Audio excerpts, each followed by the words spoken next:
Salut et bienvenue dans cette vidéo de la collection Printemps-été des meilleurs astres à photographier. Donc dans cette vidéo, on va voir le top 15 des astres les plus simples et les plus intéressants pour cette période. Il va y avoir des petits astres, des grands astres, donc il va y en avoir pour tous les goûts, que vous ayez une petite ou une grande focale. Alors le premier astre, c'est l'amas d'Hercule M13 que voici. Amas donc super connu, amas globulaire, donc qui se situe, comme son indique, dans la constellation d'Hercule, dans cette zone-ci. C'est un amas qui est sympa à photographier, c'est assez simple. Alors perso, les amas, c'est pas trop mon truc, à part vraiment, par exemple, les Pléiades ou Hercule que j'avais fait il y a longtemps, juste parce que c'est assez emblématique. Mais voilà, ça peut être cool. L'amas d'Hercule, il est aussi super simple à observer. C'est un des premiers astres qu'on observe en été. Et donc niveau difficulté, encore une fois, comme je l'ai dit, c'est plutôt facile. Voici un exemple de ce qu'a fait Régent, un des membres de l'académie AP, donc avec en shootant l'amas d'Hercule. Pour vous donner un peu une idée de ce que ça donne, au niveau de l'utilisation des filtres sur cet astre-là, rien de particulier, à la limite un filtre anti-pollution lumineuse, mais bon, ça c'est pour tous les filtres. Je vais pas tant parler de filtre pollution lumineuse ici, parce que le filtre anti-PL, vous pouvez l'utiliser pour tous les types d'astres. Donc quand je donnerai des filtres, ce sera des filtres vraiment en particulier, notamment pour les nébuleuses. Le deuxième astre, c'est les fameuses dentelles du cygne. Alors on en a plusieurs, il y a plusieurs zones. Les dentelles en entière sont longues. NGC 6960, c'est donc le balai de la sorcière, qui se trouve, encore évidemment, comme son nom l'indique, là aussi dans la constellation du cygne. Donc voilà, toute cette zone-là, qui est une zone assez grande.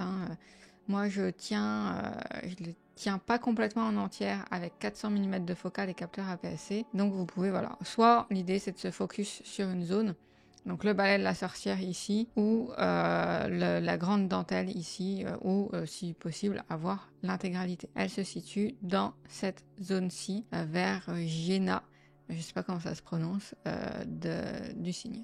Donc plutôt vers l'aile, là c'est la tête, donc plutôt vers l'aile droite. Au niveau de l'observation, celle-là c'est possible, c'est jouable, mais ça va pas être le plus évident, clairement. Par contre, au niveau du shoot, alors c'est pas le plus simple non plus, mais c'est assez rapidement atteignable, avec un temps de pause un minimum long, vous allez voir apparaître les dentelles assez simplement quand même. Au niveau du filtre, ce qui est intéressant, moi la manière dont je le shoot, c'est pas obligatoire, mais là, je vous donne quand même l'option si vous voulez utiliser des filtres pour les nébuleuses, c'est de les faire en HOO, pardon. Je vous montre un exemple des dentelles que j'avais faites moi l'année dernière. Donc voilà, donc bleu et rouge, rose, donc typiquement HOO. Juste avant de continuer, je vous ai préparé une liste des 60 plus belles nébuleuses à photographier avec leur localisation et les filtres à utiliser pour obtenir les meilleurs résultats. Vous pouvez dès maintenant télécharger la liste en cliquant sur le premier lien dans la description et on continue notre top 15 des astres. Ensuite, troisième astre, ça va être une galaxie que j'aime beaucoup, M51, la galaxie du tourbillon, qui se trouve hop ici au niveau de la grande ours, sous la queue de la grande ours. Donc vous avez les 7 étoiles ici et sous Alcaïde ici vous avez la galaxie du tourbillon. Le problème des galaxies, c'est que c'est très petit, donc c'est généralement plus pour des grandes focales. Moi, typiquement, mon setup de 400 mm, ça va pas. Malgré tout, celle-là, elle est pas trop petite encore, donc même avec un setup avec une focale moyenne, c'est atteignable. C'est un astre assez facile. C'est un des tout premiers astres que j'avais shooté, je me souviens, et où j'étais vraiment contente du résultat pour mes premières photos. Je vous montre ce que ça donne. Voilà ce que j'avais obtenu. Donc dans les tons bleus et ici jaune, je trouve que c'est vraiment une galaxie qui rend vraiment sympa. Quatrième astre, on va retourner dans la constellation du cygne, parce que la constellation du cygne, donc elle a mieux placée en été et qui a des astres très très chouettes, plusieurs en fait. Là, on va parler de la célèbre NGC 7000, la nébuleuse de l'Amérique du Nord, qui se trouve, hop, je vais dézoomer, qui est aussi une grande nébuleuse, qui se trouve là aussi vraiment à l'arrière au niveau du cygne, au niveau de la queue du cygne. Donc on a la nébuleuse de l'Amérique du Nord qui se situe ici, et juste à côté, ici, on a aussi, alors que j'ai pas mis dans la liste, mais qu'on peut mettre en même temps ici si vous avez vraiment une grande focale, c'est la nébuleuse du Pélican, ou alors à shooter séparément. C'est une nébuleuse aussi qui est assez simple, une des nébuleuses, des premières nébuleuses à shooter. Je l'avais shooté au tout début, j'avais pas obtenu un résultat vraiment terrible. Je l'ai re-shooté l'année dernière, Je vais vous montrer ce que ça donne. Alors, elle est intéressante avec des filtres SHO. Voilà, donc pour avoir les tons cuivrés double, donc du bleu, du turquoise, du jaune, du orange. C'est une des... mais ça doit être ma deuxième SHO. Donc, je suis plus actuellement super satisfaite du résultat. Donc, je compte la re-shooter cette année. Mais en tout cas, voilà, c'est une nébuleuse qui rend très bien dans ces tons-là. Et si vous n'avez pas de filtre particulier, bah, elle sera tout simplement rouge, comme ça. Ensuite, le cinquième astre, on revient sur des galaxies. C'est les deux petites galaxies dans la Grande Ourse, les galaxies de Bode M81 et M82. Donc, qui cette fois se situent, donc on a notre casserole ici. On avait M51 qui est ici, et M81 et 82 qui se trouvent dans cette zone-là. Et donc, généralement, on a les deux ensemble, à moins que vous ayez vraiment un petit champ. Donc là, voilà, M81 ici et M82. C'est des galaxies qui sont assez simples, là aussi, qui sont pas trop petites non plus. J'avais réussi à les shooter, alors c'était avec ma lunette 600 mm. Voilà, donc c'était il y a quelques temps déjà, avec ma lunette 80 ED. On a récemment un membre de notre club qui les a shootés avec un résultat vraiment cool, avec beaucoup de détails. Donc voilà, des astres que vous pouvez shooter rapidement aussi et qui sont jouables niveau observation si vous avez un ciel pas trop dégueu. Ensuite, on est sur l'astre numéro 6. Ça va être la très célèbre nébuleuse de l'Aigle, qui ne se situe pas dans la constellation de l'Aigle, mais dans la constellation du Serpent. Voilà, en plein dans la Voie lactée. Si je dézoome, vous voyez, de toute façon, hein, c'est dans cette traînée de Voie lactée qu'on va voir les nébuleuses, hein, c'est logique. Et donc voilà, l'Aigle se situe, alors niveau emplacement dans le ciel, on a Ophiuchus, on a le Serpent, la queue et la tête du serpent, et on est donc dans la partie de la queue du serpent ici. Donc voilà, c'est une nébuleuse assez petite. Avec mon setup, elle prend pas toute la place, mais vu qu'il y a pas mal de gaz autour, ça rend quand même quelque chose d'intéressant. Et évidemment, ce qui est très célèbre dans cette nébuleuse, on les voit un petit peu ici, c'est les fameux piliers au centre. Alors, on a aussi un amas ici au centre qu'on peut voir, et c'est les fameux piliers de la création, photo très connue double. C'est une nébuleuse qui rend bien elle aussi avec des filtres SHO pour avoir cette couleur cuivrée. Et pour vous donner ce que ça donne, je l'avais shooté au pic du midi avec un télescope professionnel T50 au pic. Donc voilà ce que ça avait donné. Donc là on est bien focus sur la nébuleuse et on peut voir les fameux piliers de la création ici. Donc c'est un astre qui va être intéressant si vous avez une grande focale pour voir la nébuleuse et son environnement extérieur. Pardon, si vous avez une petite focale, et si vous avez une grande focale, vous allez pouvoir vraiment vous focus sur les piliers et avoir plein de détails sur les piliers. Donc c'est vraiment un astre intéressant. Donc ensuite, l'astre après fait partie d'une catégorie dont on n'a pas encore parlé, c'est les nébuleuses planétaires. Et notamment là, on va parler de la nébuleuse M27, qui est la nébuleuse de l'Altaire. Elle se situe dans la constellation du Petit Renard, et elle est bien sympa. Alors là, Sky Safari donne pas toujours des superbes photos. Là, les couleurs sont pas ouf. Je vais vous montrer une photo qui a été prise par l'un des membres de notre club. Voilà, par Dominique. Donc, dans les tons bleu et rose. Moi, c'est un astre que je n'ai jamais shooté parce que j'ai une focale trop courte et les nébuleuses planétaires, c'est vraiment des petits astres. Donc vraiment, si vous avez une focale plutôt grande. Ensuite, astre numéro 8, et ben ça tombe bien, j'avais pas fait gaffe quand j'ai fait l'ordre, mais c'est M8. M8, nébuleuse aussi très connue, qui est la nébuleuse du Lagon, qui se situe elle aussi en plein dans le cœur de la Voie lactée. Donc voilà, c'est un astre vraiment lumineux, il y a aussi un amas en son centre, la nébuleuse du Lagon, ce qui est assez rare en fait pour les nébuleuses diffuses comme ça, mais elle est possiblement observable à l'œil nu, pas à l'œil nu, pardon, avec un télescope si vous avez un ciel pas trop mal. Le principal inconvénient, c'est qu'elle est assez basse sur l'horizon, donc il faut avoir un horizon bien dégagé pour en profiter. À côté d'elle, vous avez une autre nébuleuse très intéressante ici, c'est M20, nébuleuse trifide, voilà. Donc soit si vous avez une grande focale, une petite focale, pardon, vous pouvez avoir les deux en même temps. Je vais vous montrer juste après, c'est ce que moi j'avais fait.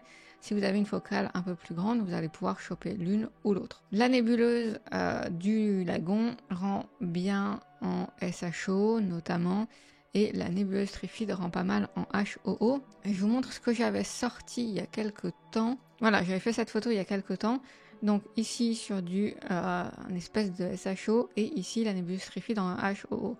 Je n'ai jamais publié cette photo parce qu'elle ne me satisfait pas, notamment en fait les nébuleuses du Lagon. Je voulais la refaire et puis je l'ai jamais refaite en fait. J'aime beaucoup la nébuleuse trifide au niveau des couleurs, au niveau des détails qu'on peut chercher. La nébuleuse du lagon, là, il faudrait vraiment que je la refasse. Mais vous voyez que c'est vraiment intéressant au niveau des gaz, des poussières qu'on peut récupérer de la nébuleuse et aussi à côté de la nébuleuse. Ensuite, astre suivant, on va repartir sur une galaxie. C'est la galaxie M101, galaxie du Moulinet, qui est une des galaxies aussi les plus connues. Donc là encore, qui se trouve proche de la Grande Ourse. Cette fois, on est à l'opposé d'M51, on est au niveau en haut, si on peut dire, du queue de la casserole. C'est vraiment une galaxie sympa. Voilà un exemple d'une photo prise par Dario, l'un des membres de l'académie. Ensuite, astre numéro 10, c'est pas un astre, mais 3 astres que je vais vous présenter, qu'on appelle le triplet du lion, parce qu'en fait, c'est un ensemble de 3 galaxies. On va en chercher une parmi les 3. En fait, on a M65, M66 et NGC 3628. Donc voilà M65 ici, M66 ici, et la fameuse nébuleuse du hamburger qui est très très chouette. Nébuleuse. Faut que j'arrête de dire nébuleuse à force. Galaxie du hamburger ici qui est très très sympa. Donc là, les galaxies en tant que telles sont assez petites, mais si vous prenez les 3 ensemble, même en ayant une focale pas super grande, vous pouvez obtenir un truc sympa. Je les avais shootés il y a longtemps et j'ai eu un problème. Il y a un de mes filtres, je crois le filtre bleu, j'avais presque pas de shoot parce que à cause de nuages qui étaient passés et j'ai jamais réussi à avoir de bonnes couleurs. Donc voilà. Si vous avez une focale assez grande, vous pourrez avoir les galaxies vraiment assez bien zoomé au niveau des galaxies et avoir pas mal de détails. Mais du coup, vu que j'ai pas de photo finale, je vais vous montrer un peu ce que ça donne sur Astrobin. Voilà, donc là, on a des photos où des focales doivent pas être très grandes et donc vous voyez, en fait, on a l'ensemble des 3 galaxies. Ou un autre exemple ici, très chouette, avec beaucoup de détails et de couleurs, donc du triplet. Ensuite, on va repartir sur une nébuleuse et notamment la nébuleuse du Croissant. On retourne dans la constellation du Cygne. C'est une nébuleuse qui est très sympa. Voilà, donc ça ressemble à ça. On peut avoir pas mal de détails. Je vous montrerai ce que ça donne sur une photo que j'ai faite l'année dernière. Et il y a pas mal de gaz tout autour, de poussière, donc c'est vraiment chouette. C'est une nébuleuse qui est assez petite, mais ça va encore. Pour une grande focale, vous pouvez, je vais vous montrer directement, ce sera plus simple. Voilà, un exemple avec ma focale de 400 mm. Donc vous voyez que c'est assez petit, mais pas trop petit non plus. Et notamment, comme je disais, on a plein de gaz, de poussière tout autour. On a aussi la petite nébuleuse ici de la bulle de savon, vraiment tout petit, très fin. Et si vous avez une plus grande focale, c'est génial parce que vraiment vous allez pouvoir zoomer sur la nébuleuse du Croissant et récupérer beaucoup de détails. Il y a vraiment plein de détails à choper dans les filaments. J'aime beaucoup cette nébuleuse. Au niveau des filtres, vous le voyez, ce qui est pas mal, c'est le HOO, en tout cas ce qui se fait beaucoup, pour avoir dans les tons rouges. Alors moi là, je l'ai fait dans les tons rouge et turquoise. Et donc ensuite, on passe pas sur un astre, mais sur beaucoup d'astres, sur un ensemble de galaxies en fait qui s'appelle la chaîne de Markarian. Je vous montre, c'est évidemment dans la constellation de la Vierge. Pourquoi je dis évidemment? Parce que dans la constellation de la Vierge, il y a énormément de galaxies. Et notamment dans cette zone-là, vous pouvez voir que voilà, tous les cercles, enfin tous les ovales plutôt, on est sur des galaxies. Donc vous voyez, ça fait énormément. Donc là, il y a deux trucs qui sont intéressants. Si vous avez une focale assez grande, vous pouvez choper un grand champ et avoir plein de galaxies dedans. Évidemment, par contre, elles seront toutes petites. Ou si vous avez une grande focale, vous allez pouvoir zoomer sur un ensemble de galaxies. Voilà un exemple de la chaîne prise sur Astrobin. Si je vous montre par exemple celle-ci. Voilà, donc vous pouvez voir qu'il y a vraiment énormément de galaxies. Certaines plus grosses visuellement, qu'on peut plus faire ressortir, et d'autres vraiment toutes petites. Mais ça fait un chouette paysage en tout cas. Ensuite, astre numéro 13, on passe sur M17, nébuleuse un peu moins connue, mais quand même connue. Pas les premières qu'on shoot, pourtant elle n'est pas super, elle est assez simple, c'est la nébuleuse Oméga M17. Voilà, encore une fois, hein, qui se situe dans cette zone-là du cœur de la Voie lactée, qui est pas très loin de la nébuleuse de l'Aigle ici, et de la nébuleuse du Lagon ici. Elle est un peu entre les deux, plus proche de la nébuleuse de l'Aigle. Voici un exemple de la nébuleuse shootée par Yves, un des membres de notre club. Ensuite, on va revoir une petite galaxie, petite, mais qui est peut-être ma galaxie préférée. M104, la nébuleuse, la galaxie, il faut que j'arrête, j'arrive pas à dire nébuleuse, la galaxie du Sombrero, qui est magnifique, mais très petite, donc là il faut vraiment une grande focale pour que ça donne quelque chose d'intéressant.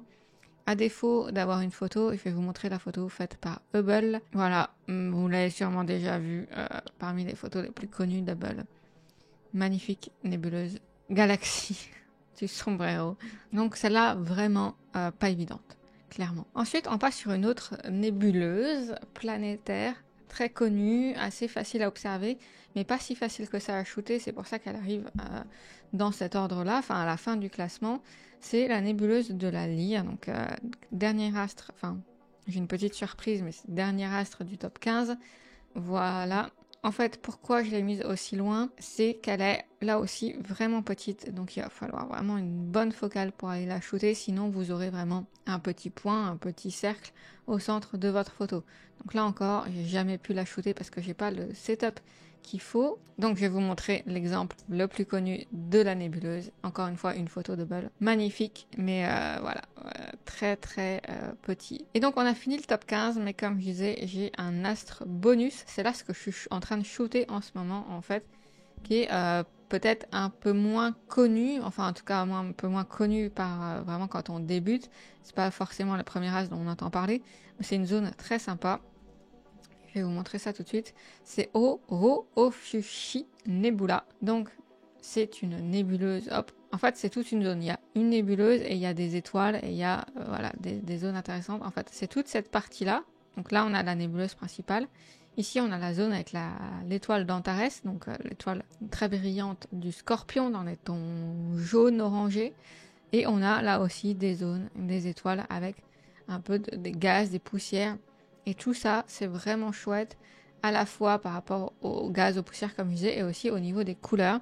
C'est ce que je suis en train de shooter en ce moment, donc j'ai pas encore fini, donc je vais pas pouvoir vous montrer le résultat. J'espère vous montrer le résultat de ce que j'obtiendrai dans les semaines qui viennent. Mais voilà, quelques exemples sur Astrobin.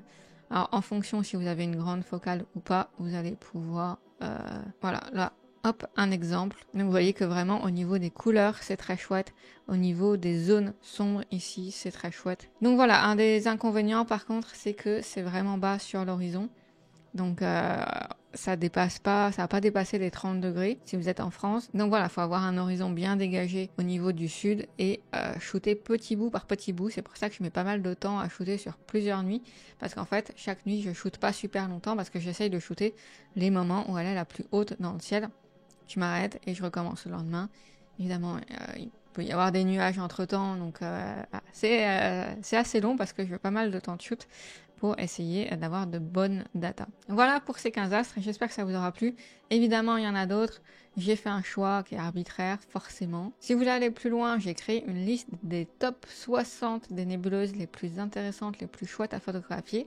Et aussi, surtout, avec les filtres à utiliser pour obtenir les meilleurs résultats. Donc vous pouvez télécharger ça gratuitement en cliquant sur le premier lien dans la description. Et sur ce, je vous dis bon shooting, à très vite et gardez la tête dans les étoiles.